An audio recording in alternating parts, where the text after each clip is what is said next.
이 이야기는 제가 얼마 전에 경험한 이야기입니다. 그날 저는 친구와 밤에 영화를 보기로 했습니다. 제가 그렇게 친구를 만나 차를 마시고 영화를 보고 나니 그때 시간이 10시가 되어가고 있었습니다. 어렸을 때부터 저는 통금 시간이 있었지만 최근에 부모님이 제가 나이를 먹었다고 시간을 풀어주셔서 처음으로 저는 막차를 타고 집에 갈 준비를 했습니다. 저는 그렇게 마지막 버스가 오기를 기다렸고 그때 버스 정류장에는 저와 친구밖에 없었습니다. 친구는 그 시내에서 자취를 하고 있어서 저를 배웅하고 들어간다고 하였습니다. 얼마 안가 버스가 도착하였고 저는 그렇게 친구에게 인사를 하고 버스를 타게 되었습니다. 처음 타는 막차에는 사람이 거의 없었습니다. 버스 기사와 저, 그리고 맨 뒷자리에 앉아있는 어린 소년과 그 소년의 엄마로 보이는 여성이 타고 있었습니다. 소년과 여성은 모자를 쓰고 있었기 때문에 얼굴은 보이지 않았습니다. 사람이 없는 마지막 버스여서 그런지 저는 그 소년의 목소리를 아주 선명하게 들을 수 있었습니다. 소년은 위인들의 이야기를 여성에게 하고 있었습니다. 정말 종알종알 쉬지 않고 이야기하는 소년은 그 이야기를 매우 좋아하는 것 같았습니다. 저는 그것에 특별히 신경을 쓰지 않고 중간 정도의 자리에 앉아 휴대폰을 보며 시간을 보내게 되었습니다.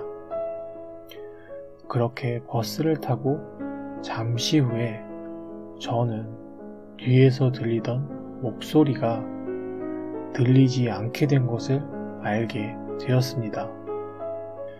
신기한 건 그때까지 버스는 한 번도 정차하지 않았고 버스에 타는 승객도 없었습니다. 저는 갑자기 왜 이렇게 조용해진 거지라고 생각하고 뒤를 돌아보았는데 방금 전까지 보이던 여성과 어린 소년은 그곳에 없었습니다.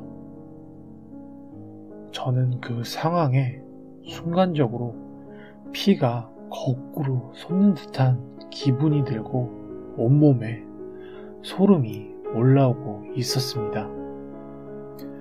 분명 조금 전까지 존재했고 들리던 사람들이 갑자기 사라진 것에 저는 엄청난 공포를 느끼고 있었습니다. 다행인 건 혼자가 아니라 버스 기사님이랑 같이 있다는 것이 저에게는 큰 위안이 되고 있었습니다. 저는 반사적으로 자리를 버스 기사님 바로 뒷자리로 이동하게 되었습니다.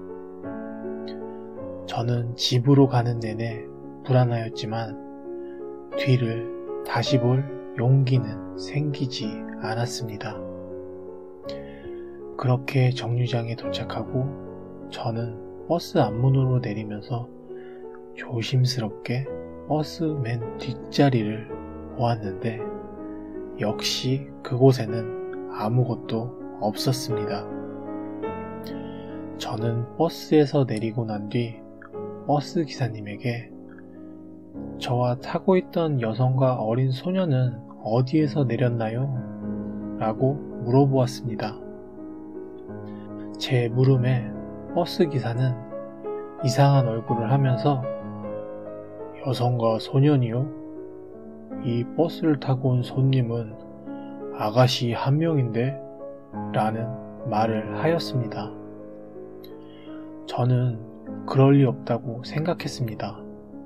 분명히 여성과 어린 소년이 타고 있었다고 말하고 싶었습니다만, 그러면 계속 운전을 해야 하는 버스 기사님을 곤란하게 만드는 것 같아서 저는 그렇게 인사를 하고 집으로 걸음을 옮겼습니다. 그곳부터는 제가 평소에도 자주 돌아다니는 익숙한 길이었지만 저는 조금 전 본 것이 생각이 나서 그 어두운 길이 무섭게 느껴졌습니다. 집까지 가는 길은 점점 인가가 없는 곳으로 들어가야 하므로 저는 더욱더 긴장이 되기 시작했습니다. 저는 빨리 돌아가야 한다고 생각하고 그렇게 앞만을 보고 걷고 있었습니다. 그때 집으로 가는 길은 정말 멀게 느껴졌고 그때 문득 아까 들은 소년의 웃음소리가 생각이 났습니다. 반사적으로 저는 뒤돌아서 주변을 살펴보았는데 다행히 어두운 밤길에는 아무도 없었습니다. 그때 저는 달려서 집으로 가고 싶은 충동을 참고 있었습니다. 이런 때에 달려서 도망치는 것은 안 된다고 어딘가에서 들은 적이 있었기 때문입니다. 의식하지 않고 자연스럽게 하는 것이 중요하다고 저 자신에게 말하면서 저는 집으로 향했습니다.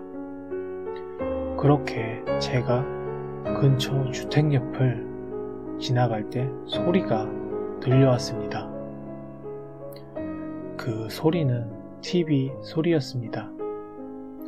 조용한 밤인지라 그 소리가 밖에까지 들려온 것이었습니다. 그렇게 저는 그 소리를 들으며 가려고 하는데 문득 무엇인가 잘못된 걸 알게 되었습니다. 그 TV 소리 사이에 무언가 다른 소리가 같이 들립니다. 그 소리는 어린 소년의 목소리로 위인들의 이야기를 하고 있었습니다. 그때 저는 달렸습니다. 하이힐을 신고 있었기 때문에 제대로 뛸 수도 없었지만 저는 그런 것은 깨닫지 못한 채 무작정 달릴 뿐이었습니다. 어떻게 제가 집에 도착한지도 기억이 나지 않습니다. 그렇게 집에 도착한 저는 현관문을 세게 두들겼습니다. 그 소리에 부모님이 급하게 집 밖으로 나오셨고 저는 그런 부모님을 향해 빨리 소금! 이라고 외쳤습니다. 부모님은 제 모습에 당황을 하신 것 같았지만 금방 저의 표정과 다급해 보이는 몸짓을 보시곤 이유도 묻지 않으시고 소금을 가지고 와 저에게 뿌려주셨습니다. 제가 얼마 전에 경험한 이야기는 여기까지이지만 그 이후로 저는 다시는 막차를 타지 않습니다.